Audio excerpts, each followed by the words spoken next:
Husband खोजा गई हो। चुप रे जानत तोरा महीना के बहना दिया गई हो। सरकारी हस्बैंड खोजा गई हो। एही लगन में बियाह हमर होई, बियाह हमर होई। रुआ पड़ी चाह हतल भर तोहार जदी रोई तहारा लइका ना होई।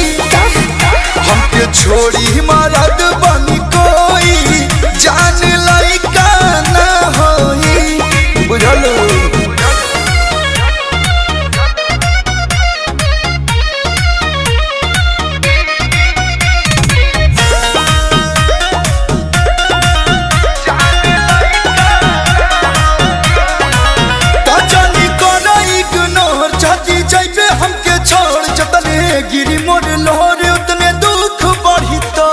सच्चा सिकरवा ना लेवे के। अरे हमर बात अरे गाँव में नाम तोहरो सही बदना बा।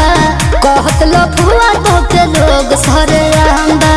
देख के जर लसन ढेर दिन तो बोला तो तक लोई, हाँ तक लोई। तो अब दूसर टोई हतल भर तोहार जदी तहारा लइका ना होई।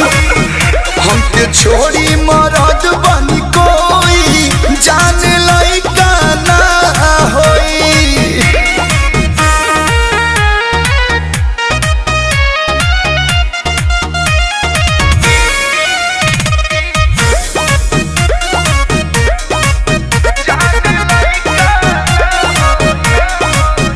देती मरद तलाक नहीं पाई तो के राख बोला कैसे मिलाइबू तू कलुआ से आँख। ओमे का बा चश्मा लगा ले बेशरम कहीं की। अरे कर बहो प्रिंस प्रियांशु जैसन बदमाशी।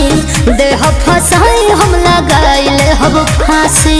मोर जा बुझलो चले जो बचेल खेल बाबू संगे होई, बाबूर बाबू होई। हाय सुना सुनावा अरे हाला जे मोहल्ला में होई तोर बियाह ना होई। तारा कहले हमके छोड़ी मरद बनी कोई सोना लइका ना होई। हमर सरापल पड़ेला।